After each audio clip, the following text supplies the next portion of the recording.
If you enjoy this type of content, subscribe to the channel and leave a like to be part of the community. Now let's get started. He appeared at the edge of the veranda like a shadow that shouldn't have been there.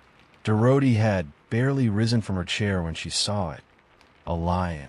Large, but folded into itself. The front left paw dragging on the hard-packed dirt floor, leaving a dark trail that took her a second to recognize as blood. The animal stopped, looked at her, and Dorothy stood absolutely still, with a still warm cup of tea between her trembling fingers. She was 72 years old.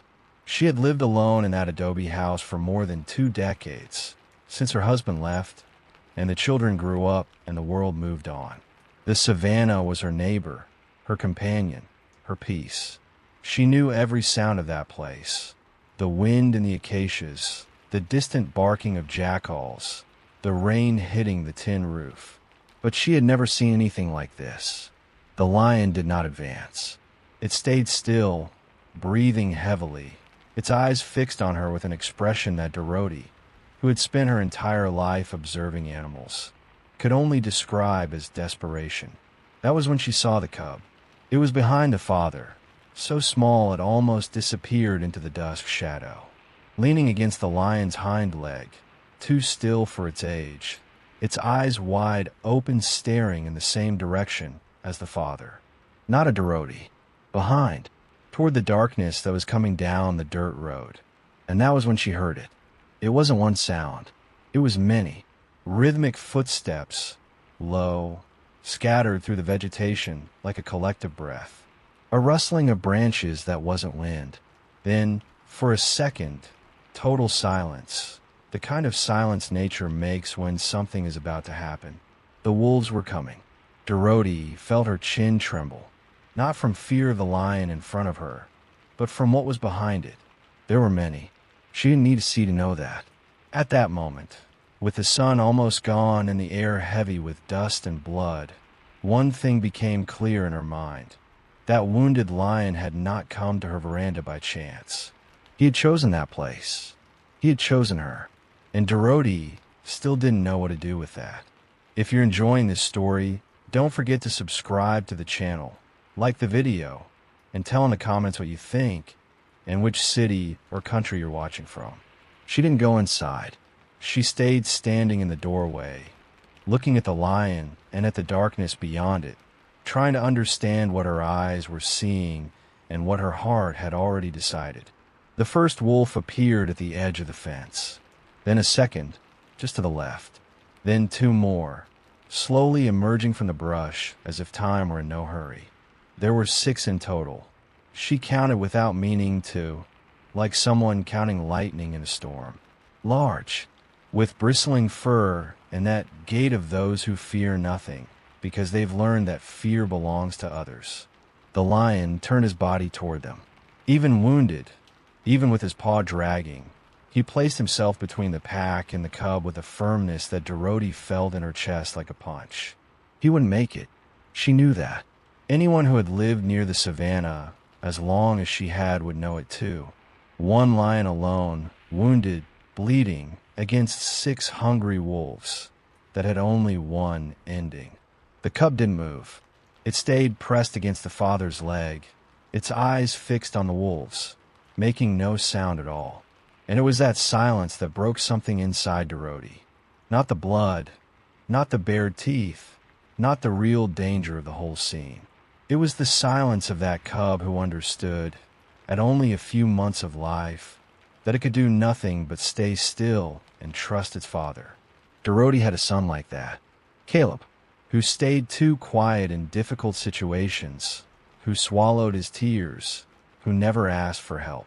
She had always worried about that in him. She had always wanted him to know that asking for help was not weakness, that showing up at someone's door on your knees did not make anyone smaller. She looked at the lion. He hadn't asked for help with words, but he had come to her. He had crossed the savannah bleeding, with a cub at his heels and a hungry pack on his trail, and stopped right there. The wolves advanced another half-meter, coordinated, patient, as if they were following a script they already knew by heart. The lion growled, a deep sound that vibrated in the air and somewhere inside Dorothy's stomach. She took a deep breath, went into the house, and went to get what she needed. The wolves had no idea what was coming. Dorothy's house was not large, but she knew every corner of it with her eyes closed. She passed through the kitchen without turning on the light. She didn't want to give the wolves any sign of movement. She went straight to the back hallway, opened the dark wooden cabinet that smelled of mothballs and time gone by, and began to search. Her hands trembled a little, but her feet were steady. There was a difference between being afraid and being paralyzed. Dorothy had learned that difference at 40, when the doctor said her husband would not come home the same as before. She had felt fear that day, but she had remained standing. In the cabinet, there were things she had kept for years without really knowing why. An old flashlight that still worked. 2 emergency signal flares that her son Caleb had left when he moved to the city and said she needed to have something just in case. She had laughed at the time. She had put the flares at the back of the cabinet and forgotten about them. She held them now with both hands. Outside, the lion growled again, this time shorter, more tense. The wolves were advancing. She knew by the sound of their steps that they had already crossed the fence and were in the yard. The cub let out a low sound. It wasn't a cry. It was something smaller than that. A murmur of a small animal that still doesn't know how to truly be afraid, only knows that the father is running out of strength. Dorothy closed her eyes for 2 seconds. She thought of Caleb, of the day he was 8 years old and fell from the guava tree. She arrived before he even finished crying, with her knees on the ground and her hands already searching for the injury. She always showed up. It was what she knew how to do. She opened her eyes, took one deep, slow breath. She went back to the veranda with the 2 flares in her right hand and the flashlight in her left. The lion was facing 3 wolves less than 4 meters away. The other 3 had closed in from the sides, cutting off any escape. The injured paw gave out for a moment. I did a lot of research to bring you this story, so the only thing I ask in return is your thumbs up and that you subscribe to support the channel. And tell me something, what do you think of the story so far? Write it down below, along with your city. He recovered, but Dorothy saw it. The wolves saw it too. The cub stepped back slowly. It pressed against the wall of the veranda, at Dorothy's feet. She looked down. It looked up at her. She uncapped the first flare. The light was violent.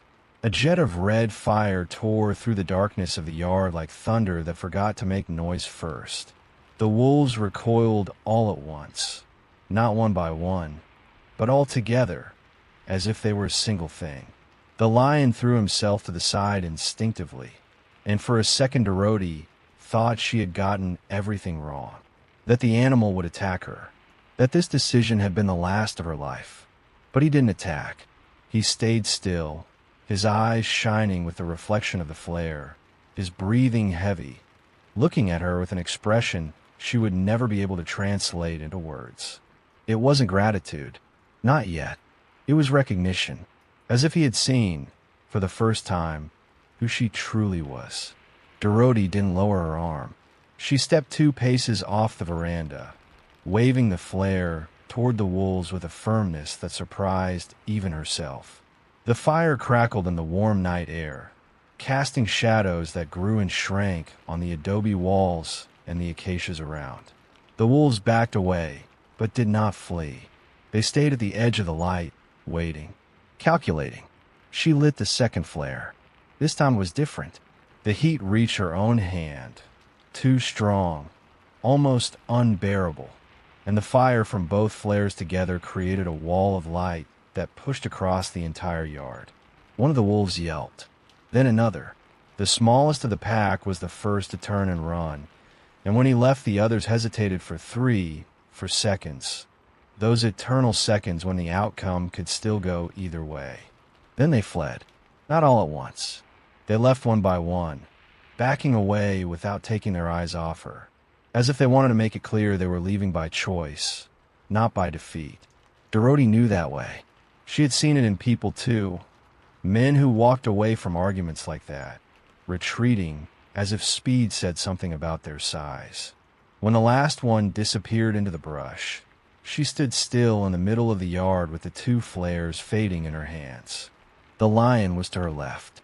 The cub had come out from behind the wall and was pressed against the father's leg, looking at Dorothy with those large, dark eyes. The silence that returned was different from the silence that had left. It was the silence of after. Dorothy didn't move for a long time.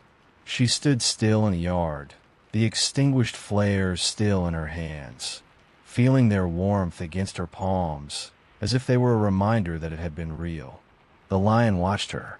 The cub did too, and she watched them both with that strange mixture of exhaustion and something that had no exact name. It wasn't pride. It wasn't relief. It was closer to belonging. With time, the lion turned, slowly, sparing the injured paw. He began to walk toward the savannah, and the cub went with him, pressed against the father's flank as if that were the safest place in the world. Dorothy followed them with her eyes until their shadows dissolved into the darkness. She went back inside, sat in the chair on the veranda, and cried. She didn't quite know why. Or she did, but it was too many things at once. The shock, the exhaustion, the loneliness of all those years living alone on that piece of land, and suddenly that absurd moment that no one would believe when she told it. If she told it, maybe some things were only ours. The next morning, when the sun was still low and the air carried that scent of damp earth she loved, Dorothy stepped outside with coffee in hand. She stopped at the edge of the veranda. On the ground, right in front of her feet, there was an impala, young, freshly killed, left there with a precision that could not be accidental. She looked out at the savannah. There was nothing, only the wind in the acacias and a silence that pulsed like a living thing. She stood there for a long time, the coffee cooling between her fingers, trying to understand what she felt. And she understood. It wasn't surprise. It was recognition. She picked up the phone and called Caleb. When he answered, sleepy, she said only, "Son, I needed to call you, just to say that I'm fine, and that sometimes asking for help is the most courageous act there is." He was silent for a moment. Then he asked if she was okay. She looked at the savannah and said yes, that she was better than she had been in a long time. If this story touched you in any way, subscribe to the channel, like the video, and tell in the comments what you think and which city or country you're watching from. It makes all the difference.